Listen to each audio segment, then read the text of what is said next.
Hello! In this video I'm showing you how to go about changing the air filter inside your VW Crafter, and this is a medium wheelbase 21 plate.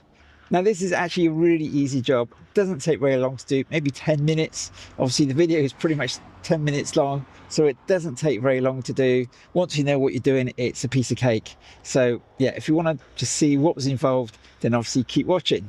Now in a month or so, I'm going to be going down to Portugal, and I wanted to make sure that my engine was up together. I thought it was a really good idea just to make sure that everything's going to be all tickety-boo, because they're going to be covering quite a lot of miles. And if you want to know how to go about changing your oil filter, the oil, or the diesel filter, then obviously check in the links below, because obviously I've changed all those as well. Oh, I nearly forgot, there's a cabin filter as well. Now initially I was thinking I'm just going to give it a bit of a clean, but after taking it out and seeing how dirty it was, I decided to get a new one. So watch out for that one as well. As usual, if you find this video useful, click on the old thumbs up, click on subscribe, share it with everyone else on the van community. Right, now let's get on with changing this air filter. So here's the air filter just here, and all we got to do is just undo these clips. That, pretty straightforward. They just move up out the way. This one here, this one here. Okay, and I don't think there's any around the back. There's one on the bottom there.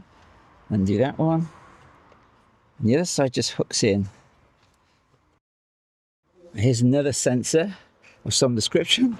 Don't know what that one does, but that's just clipped in on the top there as well.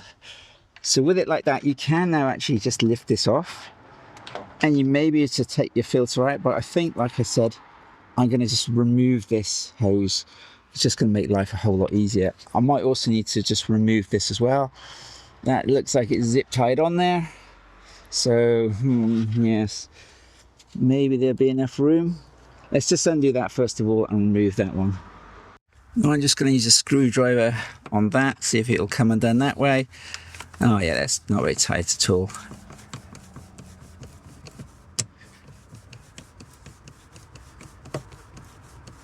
There we go, that's quite loose now. Do it to about there, there we go. Right then. You've got this nice little shelf to lose your tools on just there. Okay, so it's just a case of loosening it first of all, and then it just pulls off. Comes off quite easily. There we go. Right, let's see if this thing here will just...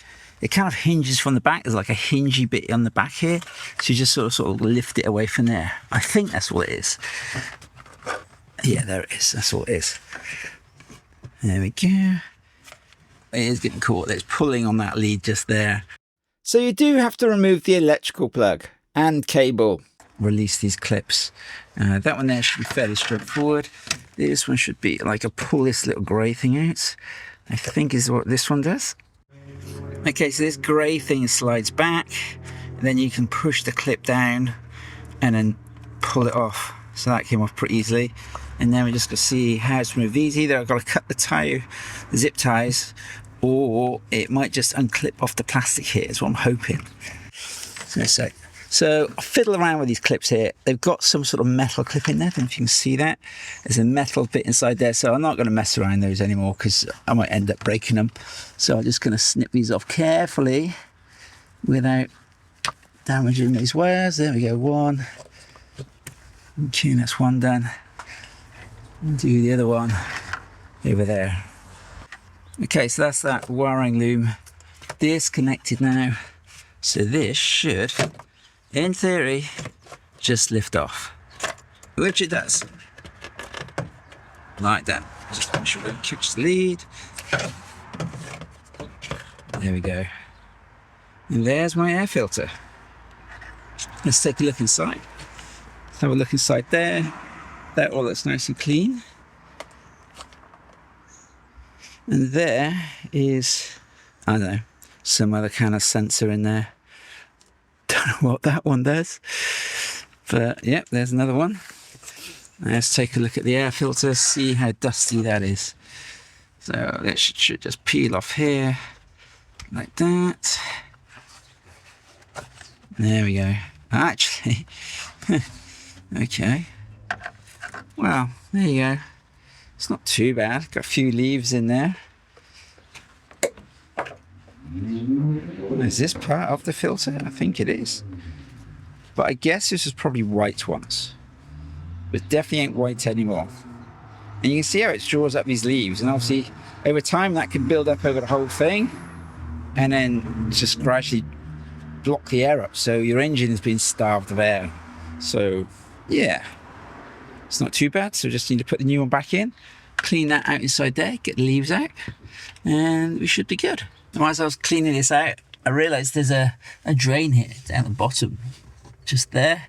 So obviously make sure that's nice and clear, because there was a few leaves trapped down inside there, and you can see on the outside here, just there's a drain pipe comes off the bottom, and it runs out down there somewhere. No, down into another bottle of some description. Is it into a bottle? Well, it's into that white thing which is down there. We'll have a look at that in just a minute. So there we go. Here's the new filter, and there's the old one, just to give you some idea of what your filter should look like. Okay, so yeah, this has only done 20,000 miles and it looks like that. So yeah, there you go. And obviously if you live in very dusty areas, this could be even worse. And obviously that's restricting the air going into your engine, which then restricts your fuel, which then changes other stuff, which could then help block your DPF up, and all the other catalytic malarkey, which is down inside your van. So all you got to do now is just pop this back in hole and do it all back up again. Pretty straightforward. Do you want my helper? Do you want to open that? There we go. One new filter. Drop it down inside there. That's pretty, look, missed a bit of leaf there. Look at that. Yeah. There we go, another bit gone. And there we are. So that's a perfect fit in there now. So now I know I'm going to be getting clean air going in, but more importantly, the correct amount of air. Obviously, the filter's cleaning it, but you need to make sure that you got the right amount of air going in, otherwise it's going to restrict it. But I guess maybe that's what one of these sensors does. I don't know, maybe. Here's a very quick important point. This should be obvious, but just in case it's not, do not drop anything down inside the air intake here. It kind of points upwards, so it would be quite easy for something to fall in. And if anything does manage to get dropped inside there, you'll have to get it out, because that goes directly into your turbo. And your turbo is really expensive. So make sure nothing gets dropped inside there, not even leaves. So now when we come to put it back in again, we just got these little sort of like, not quite hinges, but they just slot underneath these plastic bits at the back here. And that's pretty much it. So just slot that into there. Make sure cables are out of the way. Slot that into there.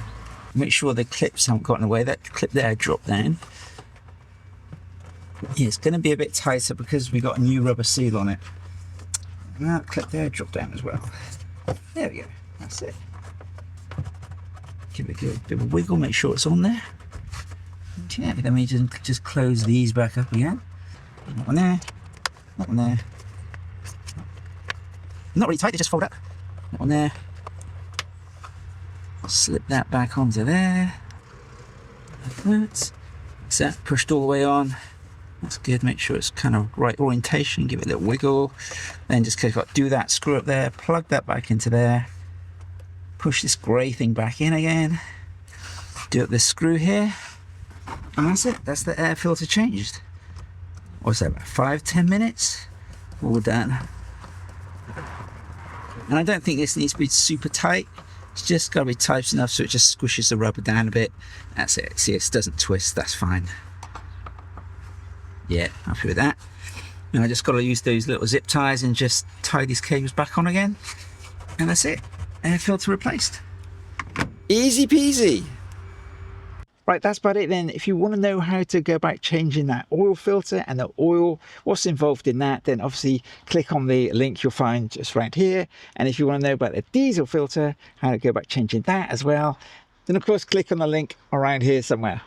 And you might as well change the cabin filter at the same time. Right, that's about it then for changing the air filter. I hope this video was useful. If it was, obviously click on the old thumbs up, click on subscribe and share it with anyone else who may find it useful.